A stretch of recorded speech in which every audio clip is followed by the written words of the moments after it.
Now, for someone retired, he remains one of the busiest lawyers in the jurisdiction, a solicitor, a barrister, a leadership role at the Australian Conciliation and Arbitration Commission, president of the New South Wales Court of Appeal, decade and a half on the High Court, editor-in-chief of Laws of Australia, an immensely productive extrajudicial writer, assistant big boss at one university, big boss at another university, human rights superhero. We're here to talk about his new book. I'm not stopping yet, Michael. We're here to talk about your new book. We've got to explain to people why they've got to go and buy it. We're here to talk about the new book that's followed on from another earlier book and forms part of what Justice Gageler noted recently as some of the 400 pieces of extrajudicial writing he's penned since retiring in 2009. Funny, quick, wise, sharp, generous, a whisper of ferocity. If he's not your favourite lawyer, he's your favourite lawyer's favourite lawyer. Michael Kirby, a very good morning to you. Thank you very much, James. Michael, a reputation for being keen on typos. Here we've got law, comma, justice, and other challenges. There's no Oxford comma just here, and I just wanted to put that No, I don't to you. approve of those. What was the reason for inserting the extra comma, those old fuggy-duddies in Oxford? I think it's a semicolon inheritance, right? So there were three people in the room. John, comma, who was wearing blue trousers, semicolon. Alistair, comma, who was wearing red trousers, semicolon. And Ian, comma, who's wearing black trousers. So I think it's a semicolon inheritance. But let's get to the heart. Let's get to the substantive part of the book. There's a version of this book that is what I might say marginally more conversational and marginally more airport book in tone. It could be a slightly more approachable series of essays and reflections. What you and Dr. Vout have collated here might be thought of as a slightly more rigorous, nonetheless readable version. Can you take us through the thought process behind collating a book in this form, perhaps versus something more in the vein of A Private Life or something like that? Well, A Private Life was a very small book, basically on my personal relationships, and therefore that was going to be a small book because my personal relationships have been few, apart from my family. But I had nothing to do with the collection. I didn't choose the collection. In fact, I wasn't much in favour of this book. This project was presented to me virtually as a fait accompli, and Paul Vout, who had been my associate in the Court of Appeal, agreed to Federation's proposal that he should go through 3,500 online speeches and select those which he thought were a unity and that he could present as a single book. And so Dr. Vout's had to help you in an earlier phase in his career. How do we reflect on Dr. Vout's performance here? Like, we see the various talks put out in chronological order, but sort of thematic chronological-ish order. Are we sort of happy with the end result here? I find it a pretty readable, pretty engaging sort of tome for 700 plus pages. Yes, well, because I was really not all that thrilled about the idea, I approached reading the book, because I insisted on reading every chapter and every page, with a degree of scepticism. But I have to say, I found it quite interesting. Many of them were essays that I had written or speeches I'd given 40 years ago, and therefore I thought it'll all be out of date, it'll all be yesterday's roses, but in fact it's readable and it's useful and it's modern, and I give full marks to Paul Vout for doing this. By the way, I don't call him Dr. Paul Vout. Maybe you can do that now, but he's a KC in Melbourne, and normally he'd just be Mr. Vout, and but he does have a doctorate, and so he's entitled to the doctorate, I suppose. But he composed the book by taking a chapter from this age and a chapter from that decade, and then putting them in, as you say, a roughly chronological order. So you could sort of approach it as a kind of biography, without having the painful task of writing a biography. Well, then let's come back to the raw material Dr. Vout KC, as I might refer to him as we march on, has to deal with.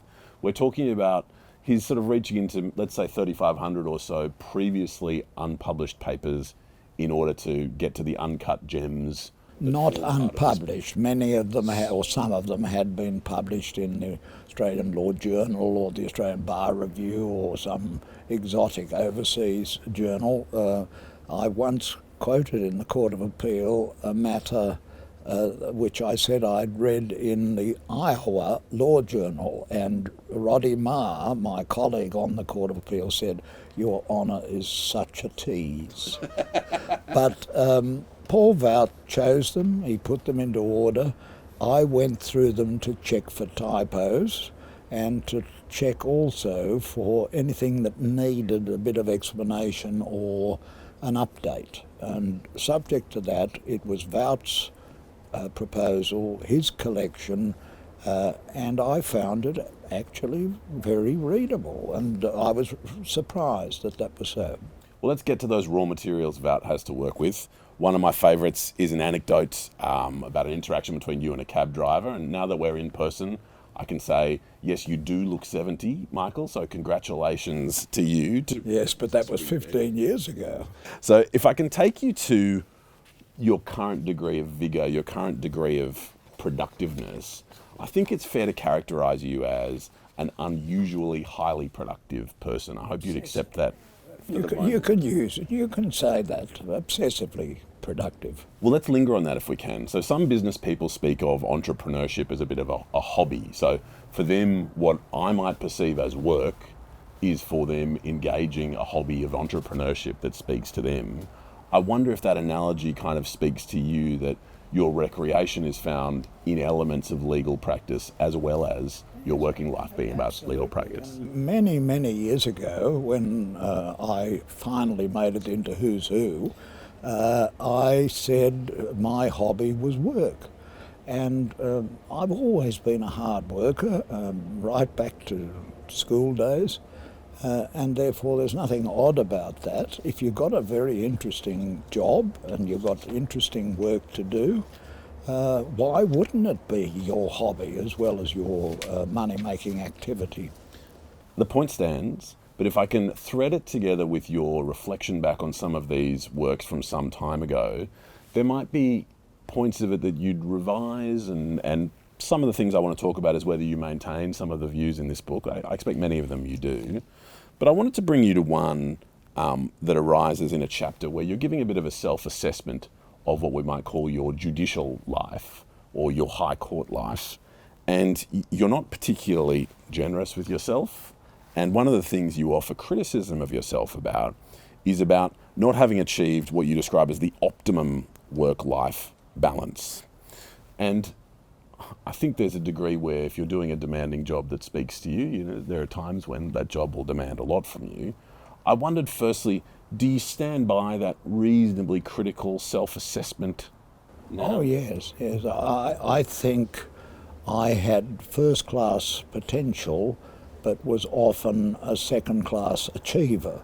But by goodness, I was going to make sure that what I achieved was the most that society, the profession, the law, the world allowed at the time. And so I just worked my guts out, and I'm not ashamed of that. But I do think there are other things to do in life. If I had time, I would read books of history. I would go to concerts. I would definitely go to plays and do things of that kind. But in fact, my partner Johan and I really live a quiet and sort of isolated life, and in part that is a result of growing up as a gay man in a society that required that I pretend to be a straight man. And I did it for years until Johan said we owe it to the younger generation to stand up and be counted, and that's what we did. Well, can I build on that courage that you and Johan have both shown on that point? And while we're lingering in the work-life discussion, Can I ask whether you have any reflections for up-and-coming practitioners, where we talk the buzzwords of burnout, the buzzwords of mental health maintenance, and so I don't want to minimise them by referring to them as buzzwords. These are important issues. But I wonder if you have advice to offer or reflection to share about up-and-coming practitioners trying to build both a professionally successful life and one that harmonises with the other elements of the career they try. Well, if you are to produce your best output as a worker, you've basically got to have a good home life. You've got to go home and have somebody to whom you can say, you'll never believe what I had to do today, or what I went through, or what my colleagues did. And you've got to have a way to equalise that. But if its purpose is to enhance your relationship or relationships and to enhance your work, you've got to get them into some sort of balance. And I really, Johan says to me, when you are on your deathbed, you will not want to rush in and do some more emails. And I'm not so sure that that's correct.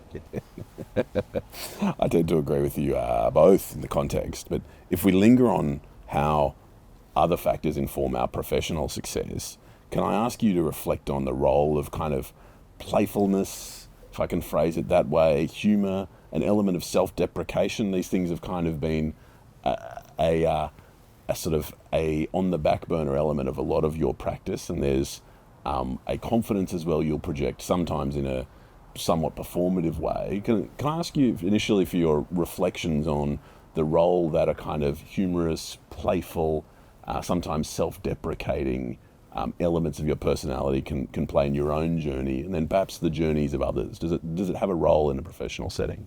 Well, it's true that these issues, especially suicide and suicide thoughts, are much more spoken about today. And it's a bit like homosexuality. You know, people are now willing and indeed insistent that you speak about these things and that you are neutralised in that respect. I had no difficulty working hard because I had such an interesting job.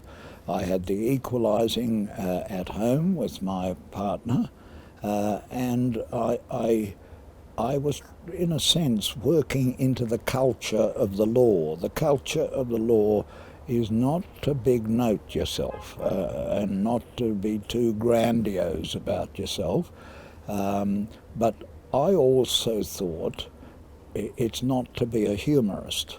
I knew a judge, a very good judge, who carved the bass out of the bench, and he would step down and stand during most of the day, and he thought that was a funny thing, but obviously it was a posture thing, and it was something he wanted to do. But the law likes self-deprecation, and I just played along with that, but not too much. I was always conscious for clients, this is not a fun day. This is a hard day, and it's a costly day, and therefore if my colleagues started to get too humorous, I would bring it back and as president I could do that in the Court of Appeal, bring it back to the serious business that we had before us. Not too much. Can I hold you to that for a moment?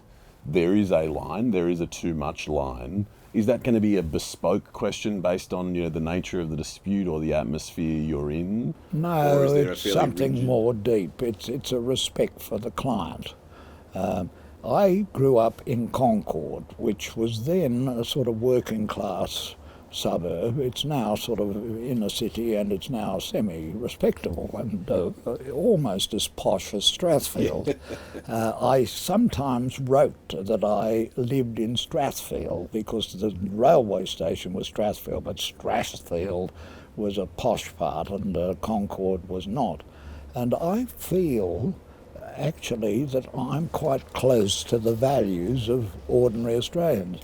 In that respect, I feel quite close to Mr. John Howard, the second longest Prime Minister of Australia, because I came from that, and I didn't have private school education, I didn't have the advantages of wealth, but I had highly intelligent parents, parents who were encouraging but not oppressive, not giving us a hard time, and my brothers and sister were likewise. So that was the environment, and that puts a limit on your being there to take advantage of people's predicament and their emotion and their upset. You have to be understanding of what sort of a day this looks like to them. And so you're drawing a line there between what might bring you personal pleasure, to be thought of as funny, or to be thought of warmly, versus a professional execution of skills or fulfilment of a role. Yes, I definitely have that attitude, and I think that's a correct judicial attitude. A little humour, it can sometimes break the tensions in the atmosphere at a particular point in a trial or hearing, but not too much. A judicial attitude is one that you ought to have applied, of course, through your practice as a judicial officer. Can I try to set up for you a dichotomy and ask you to tangle with it a little bit for us, for our benefit? I think it's fair to say that a person who might think of themselves as progressive or something of an activist or a positivist in thinking about the law might be a person who has an aspiration for change, for development. And I think a person like that might be contrasted with a person who is in a role that is about conserving a centuries-old system and making sure traditions remain in place and making sure that, as I say, a system that's centuries old is maintained. Could I ask you to kind of tangle with both the practical and the sort of personal identity points of thinking of yourself in some areas of your professional life as very much an activist and on the front foot for change, and in other areas of your life very much about what I might loosely call conservation or maintenance of older systems? But I think that's true of most lawyers. The nature of the task is often searching for, finding and applying old law.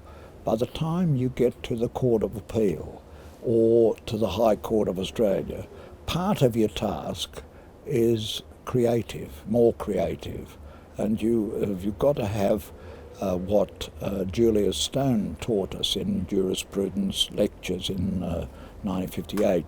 You've got to have a leeway for choice, and you've got to recognise the leeway for choice, as in the Mabo case. I mean, who now says that Mabo was wrong? But at the time, there were people who said, this is activism, it's wicked, it's wrong, and the judges are turning themselves into a parliament, and but in fact it was part of the judicial role, and that's the secret of the common law system. It combines in the one person a conservative element, but also a creative and necessarily creative protective element. So if we can have that creative protective element contrasted with what we might call a conservatorial or so maintenance element, my expectation is that each judicial officer, each judge is going to see that as separate for themselves. Absolutely. Based on their own life experience. I think that happens even though some deny it. And so if we compare ourselves to a view where I might take a view that's sometimes associated with what we might loosely call more conservative judges, I say, look, there's the law, I'm going to apply it, that's the end. And the Mabo style reflections you've shared earlier, there's a suggestion that a judge or a person exercising a judicial function, being activist in that way, is somehow departing from that judicial function, as you've said, turning judges into politicians. There's a suggestion, but when that suggestion was put to Sir Anthony Mason once, he did this. He said, what do you think that is? Where do you think that came from? It came from the judges. It came from the common law. And that's just part of it. But this myth developed largely during the time that Sir Owen Dixon was the Chief Justice of Australia. Very great judge, but he didn't think there were many leeways for choice. But come the Communist Party case, he found a leeway for choice, and thank God that he did. So judges do have choices, and it's better to be honest. And in my case, as a gay man, how could I be unquestioningly conservative when I knew from my daily life that the law was not always wonderful, was not always fair or just, and therefore that instilled in me a sort of an inclination to question, and I think that was a good thing. Maybe you wouldn't want all judges to be that, but that was me. And if we click down from the courts of high appeal down to what we might call nuts and bolts practitioners, and perhaps your experience in the first 5, 6, 7, 8, 9 years of your practicing career, how do we balance what we might loosely call idealism with the greediest profession? How do we find practitioners, or be them ourselves, who are at once noble and are meeting our billable hours budgets? What's kind of the reflection you have about threading the needle between being positive for our society and positive for our bank balances or the partners we report to? Well, in fairness, when I was growing up, they didn't have billable hours, and in fact they had a sort of Robin Hood type attitude in the legal profession. The score was if you were rich, then you could afford to pay, and you paid. But the firm would do things and you would do things. I joined the council. First of all, I joined the student politics, and I was involved in that. And then I joined the Council for Civil Liberties, and I spent a lot of time in that. And my partner in a legal firm, who was a brilliant lawyer, first-class honours graduate, Bruce Holcomb, he was very encouraging of this. He'd been a barrister, but he'd been a failed barrister, so he didn't like barristers at all, but he did have a lingering Methodist view that these things shall be, that we'll make a better world.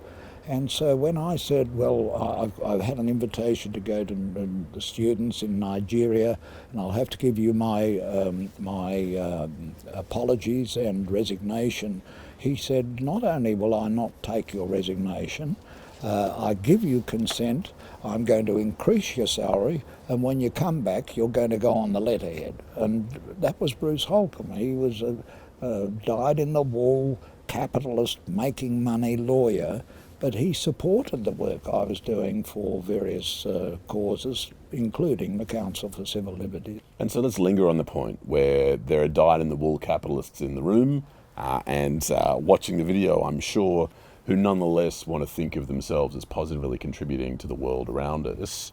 I might just manufacture a hypothetical scenario for you. You've previously given advice, and chapter 9 in the book is one I'd commend to anyone, where it's a letter that you have received from a disillusioned lawyer, and you provide look, I don't want to blow too much smoke, but a very eloquent and sort of resonant response to this would-be disillusioned lawyer.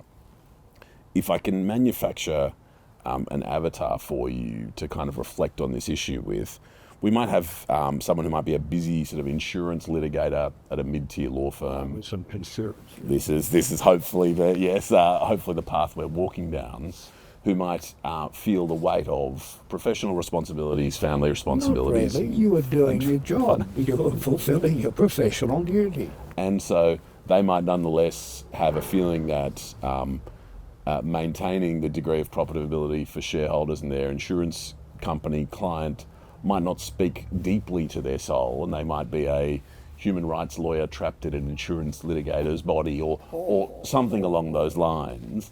Are there ways of thinking about people or ways you'd encourage someone in that position to think about the world? You've got a sort of dichotomy here, and you can master that dichotomy by becoming involved in things. You can be, as I would tell law students, be a joiner. You've got to be a joiner.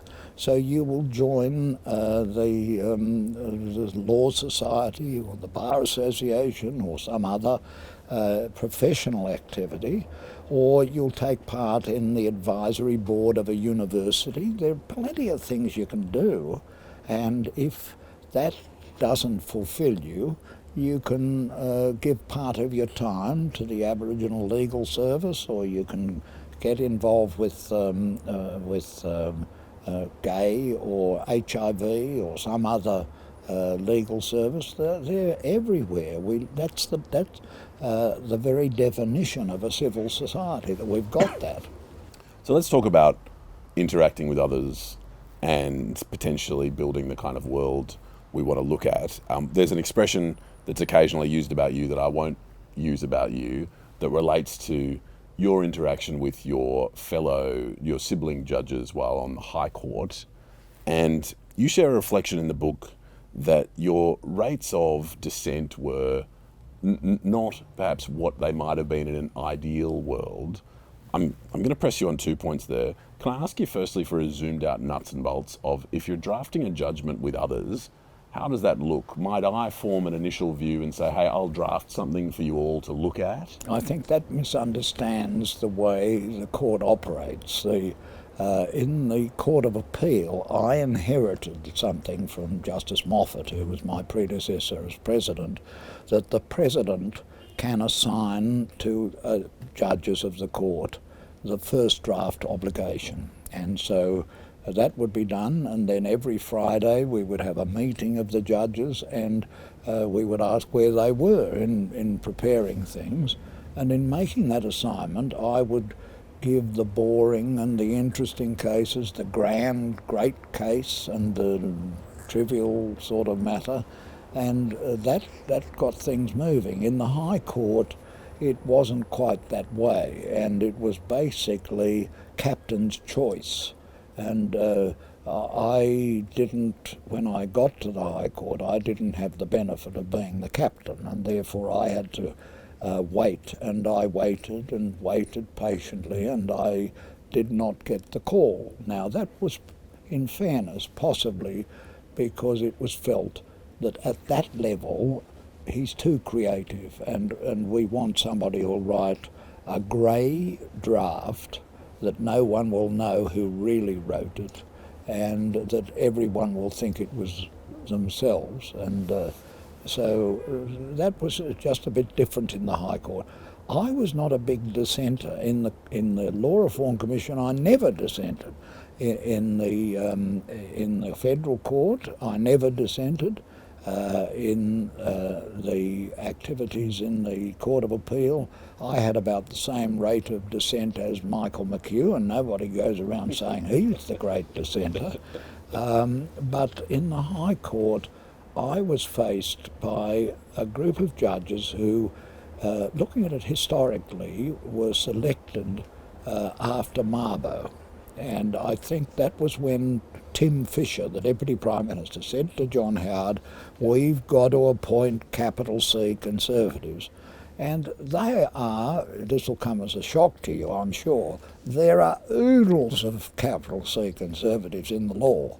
There aren't that many progressives. Anyway, I was surrounded by rather conservative lawyers. They were lawyers of integrity, they were lawyers of ability, they worked hard, but I just didn't agree with them, and that's why I had to honestly express my view. Well, then can I linger on a view you may have revised? Because I'll put to you your 2009 view that we find in the book. And that 2009 view might be informed by the immediacy with which you're departing your office. But in 2009, you've expressed, I'll use the word regret in a loose sense, for the rate of dissent. Your reflection just then suggests you've sort of harmonised. No, this is a ruthless regret. It is that, and I've seen this, that if you dissent, you are under our rules of precedent. You are not part of the court for the working out what the court has held, the ratio de sidendi, as we used to call it. And therefore, you're not going to have the influence that when cases are discussed, they say, well, what does that case stand for? And then if you say, well, Justice Kirby says this, but yes, but he was in dissent. What did the majority say? and then you just ignore in the practical, busy daily life of the court. So it would have been better in terms of influence. I'm just talking about how the system works and how the law of precedent works. If I had been able to agree, I've been told that lately the new High Court, since my time, is being told by some of the judges in page so-and-so, Justice Kirby says X, that is the point of the case. That is the point of this principle. And therefore my influence has to rest on judges like that and new generations of judges who look at issues and look at the point, and also academics. Academics are my friend. Academics teach the kids. Academics go through a case and they teach what the precedent said, but they say, but Justice Kirby said this, what do you think about that? And overwhelmingly the students say that, well, they agree with Justice Kirby. Everywhere I go, I am the king of the selfies. The students want a photograph with me to put on their desk, and long after I have passed, they will be looking at that photo and say, gee, he was a good judge. Favourite lawyer's favourite lawyer over here. It's good. Now let's get to those practitioners and let's get to some of the nuts and bolts that they might be facing in practice. We talked about typos before in a light-hearted way. Do typos make a bad lawyer? Does an absence of typos make a good lawyer? Of course, that's a sort of an extreme version of that view, but attention to detail and legal practice. Oh, I think that's very important, and I have an eye for typos. When I launch books, I was the greatest book launcher in Australia after Gough Whitlam, who never read the book that he was launching, and Dame Edna, and they used to never mention typos. Gough might occasionally, but it's a matter of carefulness, and I'm a careful person and a careful lawyer, and therefore if the thing is riddled with typos, then the person hasn't given enough time to checking it, and that's a duty you owe out of a sense of obligation to those who are reading your priceless prose. The one percenters, Michael, and I'd sort of like to draw a couple of threads together thinking about this. Firstly, if I could think about some of the commercial tensions we referred to before. So thinking about the billable hour on one view rewarding inefficiency. If we think about how much value is a client obtaining from the fourth review of a draft letter, let's say, in order to catch the typo on page 5. Can I sort of ask you about your view on efficiency alongside productivity? When is good enough to just get it out? And when is further close attention required? Well, I think it's horses for courses. Obviously, if you're in a busy practice, you've got to get something out. Last night I had to get the foreword to a book out, and I was trying desperately to add value to the book by making some personal reflections and comments. I think that's one thing, and you don't have to spend a tremendous amount of time. But on the High Court of Australia or in the Court of Appeal, that's serious business, and you've got to go through everything. In the High Court, I went through my drafts at least 10 times as they came along. I did my own drafts, and I gave them to my associates, and they would work hard and make comments, and many of which, probably most of which, I would accept. But the court also had some excellent officers who would go through looking for typos, so you knew that was a fail-safe, but that's required by the nature of the product.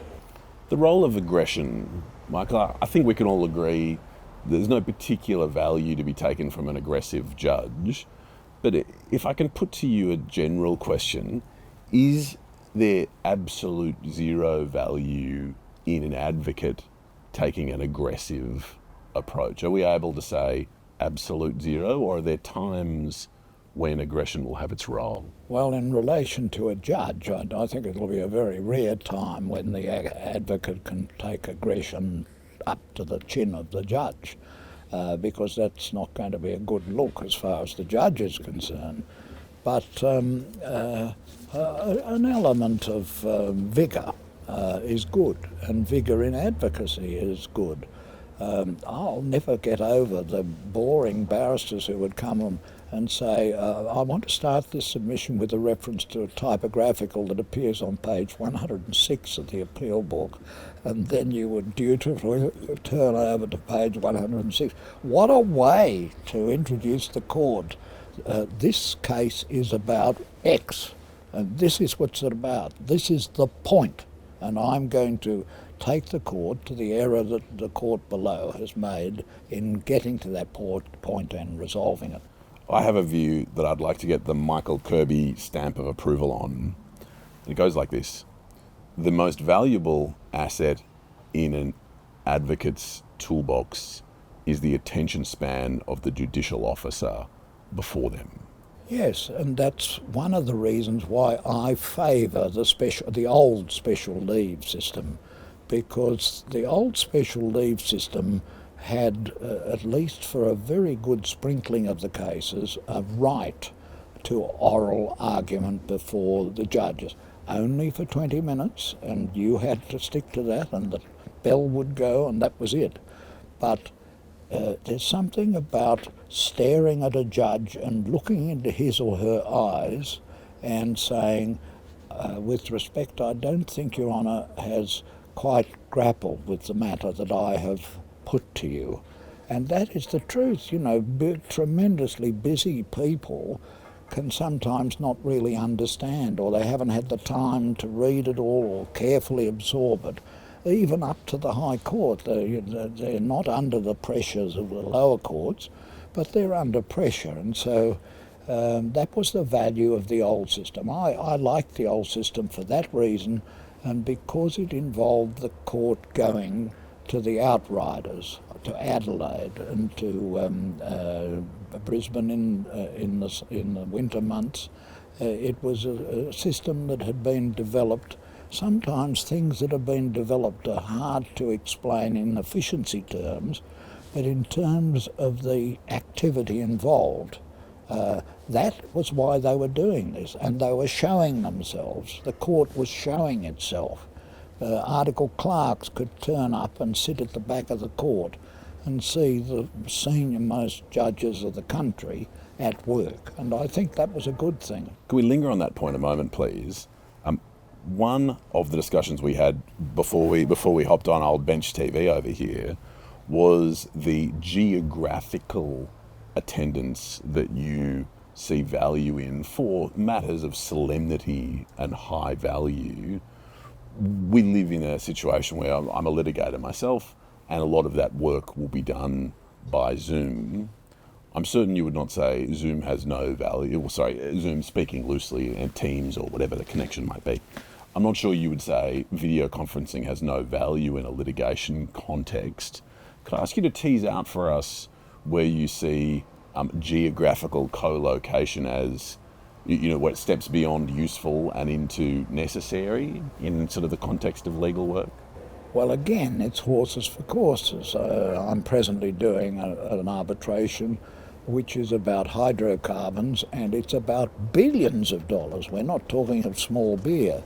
And in that case, I think it's worth spending a bit of time and getting together and speaking with your colleagues and trying to find a pathway through the problems. But in smaller matters, actually, I think artificial intelligence is going to come to the rescue of the law, which is just too expensive. Our system is just too expensive, and I think there will be a way which is already being tried in China, where at the lower end of the pecking order and the lower end of the scale, and in routine administrative sort of matters, artificial intelligence with a very high level of accuracy in predicting outcomes and the application of the law will be used to clear the decks and let the human mind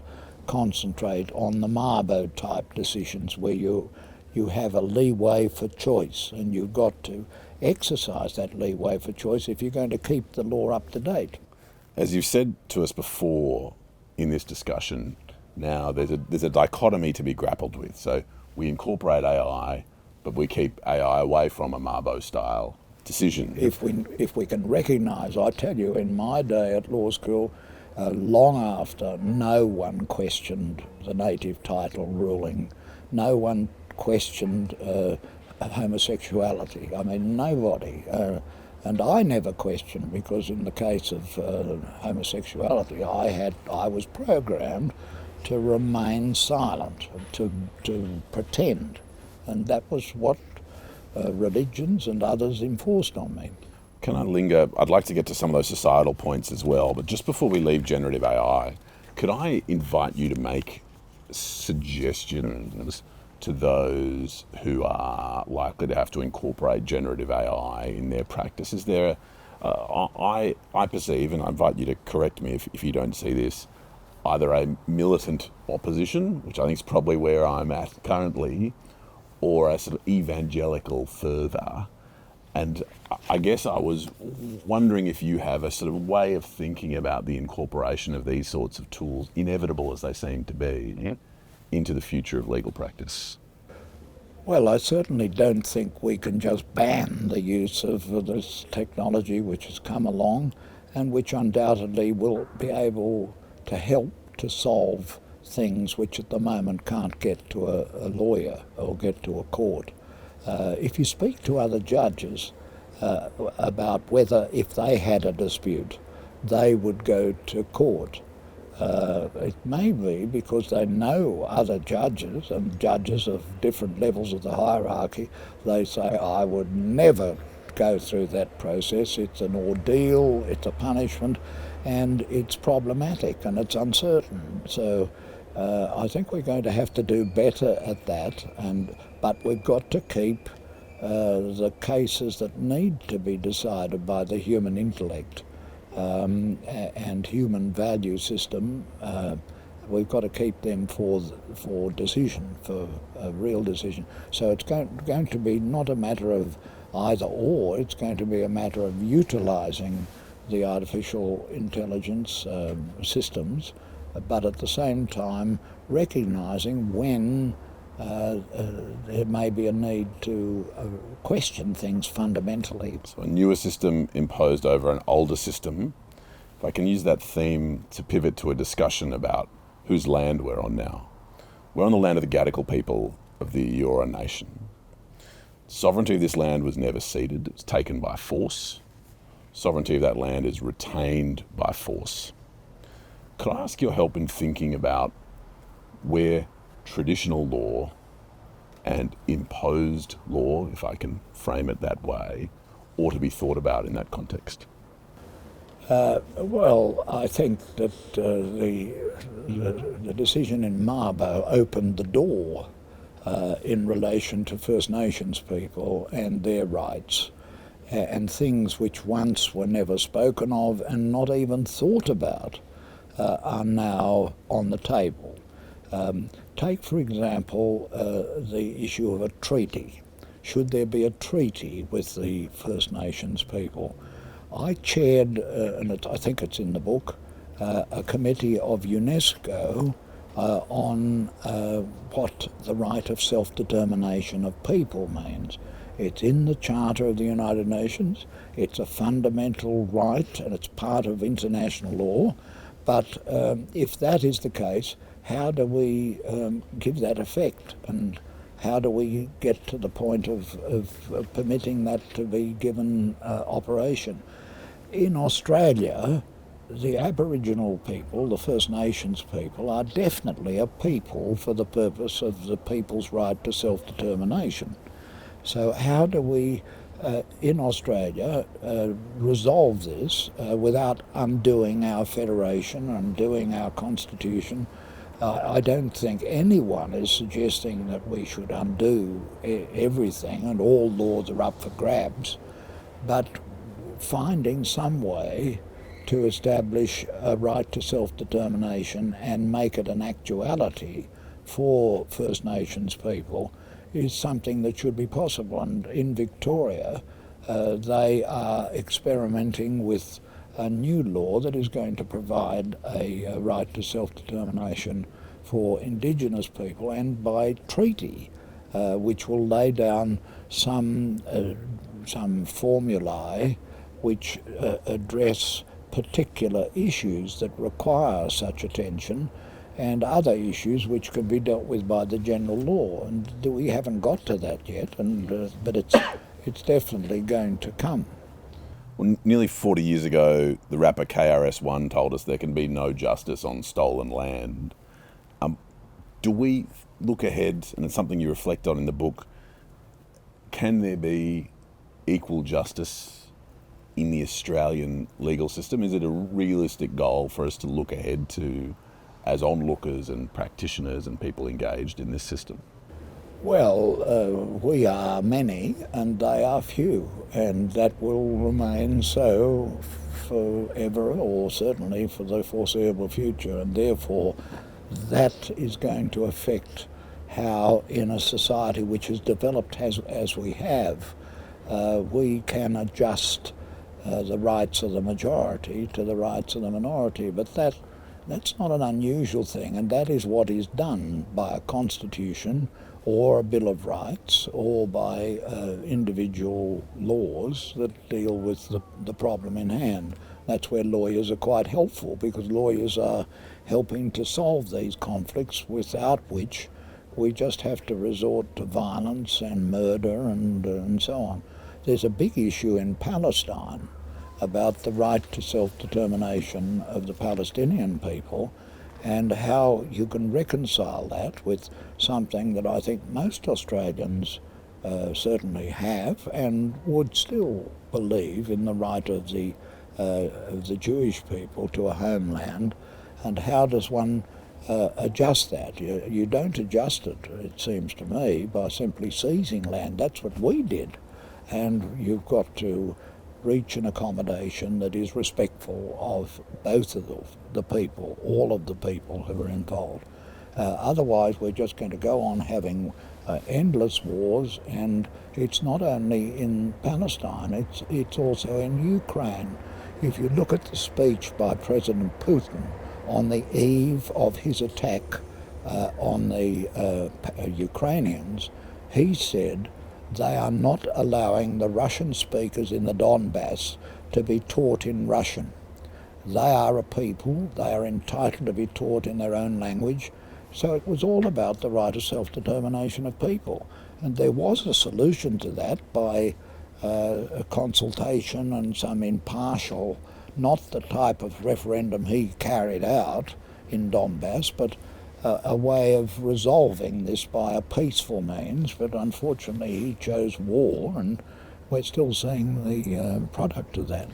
If we were to take some of the what we might call current hot button topics, if we linger on Palestine and the situation in Gaza for a moment, is there a role for perhaps not the sitting judiciary, but potentially those who have judicially retired, to be sharing their views more? Is there space for trying to corral those who are the leaders of our system of laws, if I can frame it that way, to be speaking out in respect of findings made by international bodies about what certain actions constitute, about warrants that have been issued for the arrest of certain people, about visitors into this jurisdiction? If that is pundit-like observations of people who really don't know all the facts and don't know all the law, and they're just beefing on about their solution, I'm not sure that that's something where lawyers have got any more entitlement than ordinary other citizens. We now have a Royal Commission under a greatly respected Justice Virginia Bell, and she's going to have the very difficult problem of resolving how you can be critical of the Palestinians and the Arab-speaking people in a circumstance where Australia claims to be a multicultural country, needs to be reconciled with the people in it, but is nonetheless extremely anxious, to put it at its lowest, about the killing of large numbers of people, both in Palestine and more recently in Iran. So this is really a matter of life and death, and the problem is that many of the players have nuclear weapons, and the danger is, unless we bring law to bear on the use of nuclear weapons, the possibility of the survival of the human species is not at all certain. I don't want to wade too far out of my depth into international relations, but I'd love to press you a little further on that. If we talk about international law versus who carries the biggest stick, I think there's a version of a reflection that says international law has spoken, if I'm speaking extremely loosely and outside of my expertise, and might is right, would seem to be a kind of leading paradigm in the way. Well, it certainly is back in vogue, and the question is whether that is comfortable for a world that lives with nuclear weapons. You go to universities, you go to society, nobody wants to talk about nuclear weapons. The only one who's going around rabbiting on about nuclear weapons is somebody who did something about it when he had the power, and that was Gareth Evans. He, as Foreign Minister, set up the Canberra Commission and took part in and helped to negotiate many nuclear control treaties. But unfortunately, the world has allowed those treaties to expire, or has not continued them, or not extended them. So we're now back in might is right, and that is not a good situation from the point of view of our species. So I think we should all be talking about it. It's a very important subject, including in universities and law schools. We need international law. We need a rules-based system back again, and I hope that before too long we'll get back to where we thought we were just 20 years ago.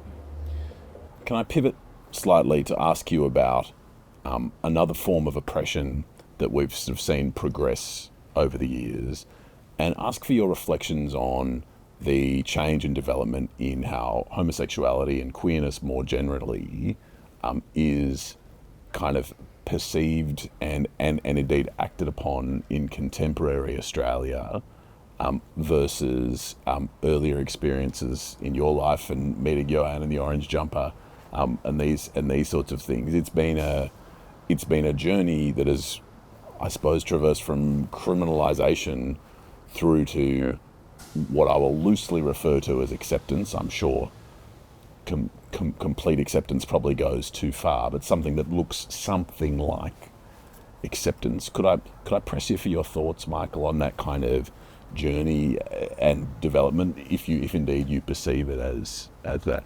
Oh, there's definitely been an improvement, but it took an awful long time coming, and it still hasn't been achieved fully in Australia, or at all in many countries of the world, including most in our region. And that being the case, there's still a lot of work to be done. I heard the other day of a case in a magistrate's court in New South Wales where a young Arab boy pursued an interest of another person, and I don't think he was Jewish. He was just gay on Grindr, a social network which links people together. People now don't go to hotels and meet each other. And the orange jumper risk can be managed. That is not what happens now. This encounter took place. The Islamic boy who had been influenced by Islamic State kicked the boy who had come to the encounter kicked him in the head, kicked him repeatedly, and left him and stole his mobile phone. That led to the police catching him and then leading to his prosecution, and he got a rap over the knuckles. I mean, as a gay man who's been through all that terrible history of killing and murdering of gay people that Justice Sakar investigated in his Royal Commission inquiry, I think that's really not good enough, and we've got to stand firm and insist. And it's one of the problems of religious schooling, I think, that in public schools, as I've said in this book, I never felt that I was an outsider. I knew from society that I had to keep quiet about my sexuality, but none of the other school children ever said nasty jokes or nasty things. It was a non-issue, whereas now we're finding with the increase in the number of people going to private and religious schools, in my day, at public schools, there was always a big sprinkling of Jewish students. Now they go, in many cases, to private Jewish schools, growing up in their circle, and likewise with Islamic students. You know, we've really got to get back to that wonderful idea of public education, which was one of the great ideas of colonial Australia,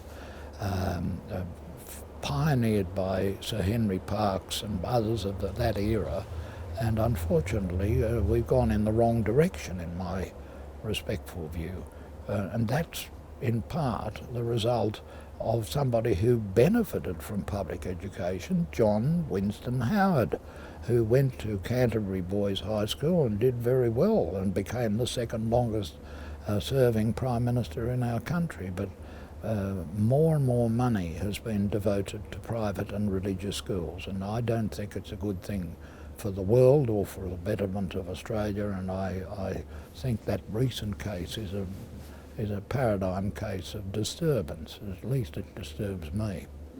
Rightly so, with great respect. Before I lose you, I'd like to steal from you some reflections on the future of the profession. This is something we've sort of touched on through this discussion, and I'd love to get, perhaps I'll start broad and then we can narrow down a little bit. Your thoughts on the reflection between what might be thought of as a cold commercial numbers game, where we are service providers, we provide a service for a value the market dictates, we get paid, versus what might be thought of as high-minded professionals who have obligations and have sworn oaths and made, I've forgotten what you do if you don't have a belief. What do you do if you make an affirmation? Your firm made affirmations about duties they hold. I wondered if you could tease out for us your thoughts, because you devote some time, especially when you're speaking with university graduates. Could I invite you please to share with us your sort of introductory way of thinking about the sort of reasonably bright line between those two issues? Well, I think you're repeating yourself, James, because I don't think this is something we haven't dealt with. I mean, it's horses for courses. We've got our professional duties, we've got the legal obligations that the profession and the law and the statutes impose on us. But we are also human beings, and our clients and society is made up of human beings who the Universal Declaration of Human Rights in its first article says all persons are born free and equal in dignity and rights. And that's what all students, at least in public schools, got in 1949. The copy of the Universal Declaration, and I read it, And our teachers said, Mr. Donage? Mr. Gorringe. Gorringe. Mr. Gorringe. I never knew what his first name was. In those days, you didn't know what your teacher's first name, but a speech with that was reported, and his granddaughter got in touch with me and said his name was Keith. He was Keith Gorringe, teacher at the Summerhill OC class. And he had been a warrior in the Second World War in the Defence Forces, and he was not in favour of war. And he didn't come back saying it was glorious and I was a glorious soldier. He came back saying this is terrible, now we've got the nuclear weapons, we've got to do something to stop this. And it was pretty good instruction. It's never left me. Well, we send our warm thoughts to Keith Gorringe and his family. Michael, can I tighten up on, to avoid repeating myself as best I can, on the line between professionalism and ethics? Do we say they're identical or linked or similar? Well, they're not really identical, because before Mabo, you would have said professionalism requires you to tell a First Nations client, well, I'm so sorry, but there are cases in the Privy Council and also in the High Court of Australia. The cases in the Privy Council go back to the 19th century. It's a massive ask to change land law. That can't be done by a court, so forget it. And that's what people said to everybody, including tax lawyer Ron Caston. Now, Ron Caston wasn't a lovey-dovey human rights, soft and gentle. He was a tax lawyer. But he knew how to read the law, and he knew how to push the law, and he pushed other cases. He went up to Papua New Guinea, and they had land rights in Papua New Guinea under the Australian colonial administration, but not in the mainland. And his wife said to him, why don't we have that in Australia? And he said, that's a pretty good question. And then he came back and he argued that in the High Court. He came up before us once and he said, can I have Your Honour's permission not to wear a wig? Because he was a bit of a mover and shaker. And the High Court rule was, if your Court of Appeal, your highest court in the state, requires a wig, the High Court requires a wig. And he said, Your Honours are not wearing wigs anymore, and I'd prefer not. They said, what is the rule of your court, the Supreme Court of Victoria? And he said, I have to wear the wig. Well, you wear your wig. Your application is refused. Get on with it. And leaving ethics aside, we embrace professionalism in the case of Mr. Caston. So then, can I ask for a sort of educational policy flavoured question about how do you invite law schools themselves to think about the teaching of ethics as a subject? How are we to equip up-and-coming young lawyers with these kinds of reflections? Is it a Keith Gorringe I think, well, it ought to be better than it was in my time, because looking back, I had very, very clever people teaching as if it was Holy Writ and Holy Script. Only Julius Stone, the professor of international law and jurisprudence, was teaching these judges pretend that they never make the law, but they do make the law. And, you know, when you're appointed a judge in an appellate court and you go out from hearing the argument, there's immediately argument about the point, the central point. And the central point is often a point of values. But you can't just say, well, I think it should be, or my religion requires me to say this, or my ethical...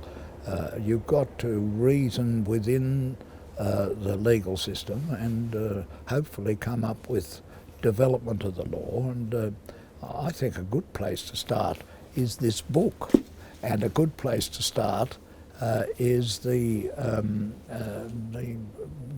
principles of looking at the majority opinions in the High Court and looking at minority opinions and saying, well, what's the point of the difference and what do you think about that?